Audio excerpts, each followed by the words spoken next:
আজ 9ই ডিসেম্বর 2025 মঙ্গলবার। এখন প্রায় 10টা 25 রাত্রি। আমি অফিস থেকে ফিরে চলে এসেছি চন্দননগর কাঁটাপুকুর নিবাসী আমাদের পর্বত কন্যা, সকলের আদরের পিয়ালি বসাকের বাড়ি। আজকে ওর এখানে আসা হলো। ওর যে ছাতু খায় সেটা আমি বাঁশবেড়িয়া কলবাজার থেকে এনে দিই। ওই 13-14 রকমের জিনিস নিয়ে, জব, বাজরা, আর কি কি সব থাকে আর কি, জোয়ার বাজরা, জোয়ার, রাগি, হ্যাঁ, বাদাম, বিভিন্ন ভুট্টা, তারপর ভুট্টা। অ্যালমন্ড ইত্যাদি আমি আজকে গিয়ে নিজে ভাঙিয়ে নিয়ে এসেছি। ওর এটা দরকার। আর রাত্রে খাবে একটু রুটি। তা রাত্রে ফ্রাই এনে তা একটু আগে, আধ ঘন্টা আগে কলকাতা থেকে ফিরলো। পিয়ালি এখন ভীষণ ব্যস্ত। কোনো অন্যান্য আগাম অনেক কর্মসূচি বাতিল করতে হচ্ছে বাধ্য হয়ে, কারণ পিয়ালি আর কিছুদিন বাদেই মা কালু অভিযানে যাবে। তা কিছুদিন আগে সব কাগজে, আনন্দবাজার আর কি পত্রিকা, এই সময় পত্রিকায় বেরিয়েছে, সবাই লিখেছে 15 তারিখ সে মাকালু অভিযানে যাচ্ছে, কিন্তু অ্যাকচুয়ালি ওকে হয়তো 12 তারিখেই দিল্লি চলে যেতে হবে, কারণ দিল্লিতে ওর যাওয়ার ডকুমেন্টারি ফিল্মের জন্য একজন ভদ্রলোক কলকাতার সেটা খুব সুন্দর ফিল্ম তৈরি করে দিয়েছেন। কি যেন নাম? ওনার নামটা ওই পাইকপাড়া পাইকপাড়া, নিবাসী। হ্যাঁ। তা যাই হোক, সেখানে এবং তারপরে অনেক কাজ বাকি। তা এই আগামী 14 তারিখে স্টুডেন্টস হেলথ হোমে ওর যাওয়ার কথা ছিল আমার সঙ্গেই, কিন্তু এরকম বেশ কিছু প্রোগ্রাম বাতিল করতে হচ্ছে। এর আগে 6টা শৃঙ্গ পিয়ালি জয় করেছে। সেটা হলো এভারেস্ট, লোৎসে, মাকালু, ধৌলাগিরি, মানাসলু, অন্নপূর্ণা, হ্যাঁ। সবই পৃথিবীর উচ্চতম শৃঙ্গ। হ্যাঁ, মানে 8,000 মিটারের ওপরে সব। 26,000 ফুটের ওপরে, 26,000 ফুট। 29,000 ফুট। গত বছর কাঞ্চনজঙ্ঘায় গেছিল। হ্যাঁ, তা গিয়েও ওর একটু মানসিক একটা চাপ ছিল। তার কারণ হলো মা তো গত হয়েছিলেন, এটা হলো কত সালে, 23 সালে। আর 24 সালেই 25শে জানুয়ারিতে বাবাও চলে গেলেন দীর্ঘদিন, প্রায় 10-12 বছর ভোগার পর। তো এটা একটা মানসিক চাপ ছিল।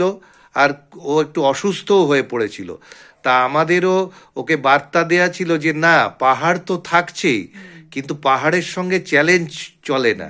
তা সেখান থেকে ফিরে এলো নেমে। তা কাঞ্চনজঙ্ঘাটা জয় করা হয়নি, আগামী দিনে নিশ্চয়ই করবে আবার।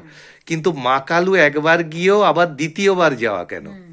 মাকালুটা এবার আমি শীতকালে যেতে চলেছি, হ্যাঁ। এবং সারা পৃথিবীতে মাত্র দুজনেই শীতকালে মাকালু আরোহণ করতে পেরেছে, একজন ইতালির, একজন রাশিয়ার। এবং স্পেনের বলছিল নাকি?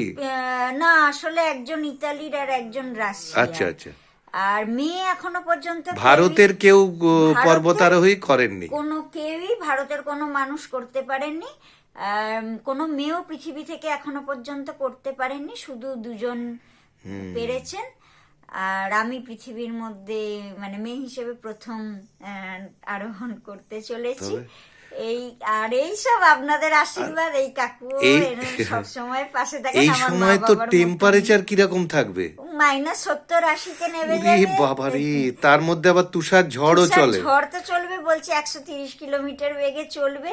কিন্তু আমার সেই অভিজ্ঞতা আছে, তো আমি তুষার ঝড়ে এভারেস্ট লোৎসে আরোহণ করেছি, দুটো উচ্চতম শৃঙ্গ একসাথে, যেখানে আজ পর্যন্ত পৃথিবীর ইতিহাসে তুষার ঝড়ে কেউ বেঁচে ফিরে আসতে পারেনি। আবার কিছুদিন আগে ওই যে কাঞ্চনজঙ্ঘা না কোনটা যেতে গিয়ে 22 ঘন্টা তুমি ওটা দাঁড়িয়েছিলে। তো মাকালুতে মাকালুতে। ওটা তুষার ঝড়ের কারণেই হয়েছিল। তো এই অভিজ্ঞতাগুলোই এবারে কাজে লাগবে।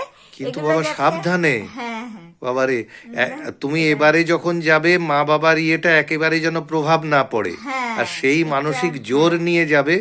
আমরা তো আশা করে আছি যে তোমার গলায় জয়মাল্যের জয়মাল্য মানে তোমার গলায় উঠুক, তোমাদের আশীর্বাদেই সবকিছু। মাথায় সাফল্যের মুকুট উঠুক। আমাদের সত্যি সত্যি তুমি গর্ব। এই জন্যই আসলে পিয়ালির সঙ্গে আমাদের আমার আর কি ব্যক্তিগতভাবে, ও যে পর্বতশৃঙ্গ জয় করেছে সেজন্য না, ওর সরলতা, ওর সমস্তটুকু নিয়ে ও আমার এখন কন্যা সম হয়ে গেছে আর কি। বিভিন্ন জায়গায়, আমারও অনেক জায়গায় যাওয়ার সৌভাগ্য হয়েছে তোমার সঙ্গে। এটা না, তুমি না থাকলে তো হতো না। তোমরা না থাকলে আমি এই জায়গায় পৌঁছতাম না, কি কেউ আমাকে ডাকতে। আচ্ছা, দিল্লি গিয়ে কিছু প্রস্তুতি আছে? দিল্লি গিয়েও প্রস্তুতি আছে। দিল্লির ইন্ডিয়ান মাউন্টেন ফাউন্ডেশনের যিনি প্রেসিডেন্ট আছেন ওনার থেকে আবার ইন্টারভিউ নেওয়ার আছে একটা। আর নেপাল থেকে তুমি কবে যাত্রা করবে? নেপালে তো 15 তারিখ আবার আমাকে এখান থেকে বেরিয়ে পড়তে হবে। 16 তারিখ কাঠমান্ডু থেকে ওখানে আবার অভিযান শুরু। তোমার সঙ্গে এবার থাকছেন ওই দুজন অভিযাত্রী, ইউরোপের ওরা দুজন, আর শেরপারাও থাকবে। শেরপা থাকবে। সব দিকে খুব সাবধানে সবটুকু করে তুমি ফিরে এসো। হ্যাঁ, না, তারপর চিন্তা আমরা কিছু নেই। আমি এই যে কোথায়, এই যে এটা তো ঘোড়া ও, না, ওই ঘোরাতে দিকে। এইদিকে? হ্যাঁ, আচ্ছা, কিভাবে করো? দাঁড়াও। হ্যাঁ। আচ্ছা, এই যে পিয়ালিকে অনেক আশীর্বাদ জানাই, শুভেচ্ছা জানাই প্রাণ ভরা, প্রণাম নিয়ে। যে হ্যাঁ, যে ঘুরে আসুক। এখন ও বেরিয়ে যাওয়ার আগে আমার আর আশা হবে কিনা জানি না, আর পিয়ালি আসবার পরে আমরা উন্মুখ হয়ে থাকব, সব জায়গায় সঙ্গে থাকবো, যাব, কিন্তু ঈশ্বরের আশীর্বাদে সবার শুভেচ্ছা ভালোবাসা নিয়ে শুধু একটাই প্রার্থনা, পিয়ালি যেন জয় করে ফিরে আসতে পারে পাহাড়কে। তা যাই হোক, তোমাদের হ্যাঁ, আশীর্বাদে পারবো, হ্যাঁ, সে বিশ্বাস আছে। খুবই ভালো লাগলো। তুমি সাবধানে যাবে আর আমাদের সঙ্গে যোগাযোগ করবে। নিশ্চয়ই। নেপালের নাম্বারটাও যদি ওটা তো চলবে, হোয়াটসঅ্যাপটা চলবে, অন্তত, যতক্ষণ হ্যাঁ, নেটওয়ার্ক পাবো চলবে। তারপর তো আমাদের ওখানে তো নেটওয়ার্কও থাকে না, না? খবরাখবর দিও। হ্যাঁ, যতদিন খুবই ভালো লাগলো। আমার অনেক শুভেচ্ছা আশীর্বাদ হ্যাঁ, রইলো। তোমরাও হ্যাঁ, প্রণাম নেবে। খুব ভালো লাগলো। জয়। ঠিক আছে।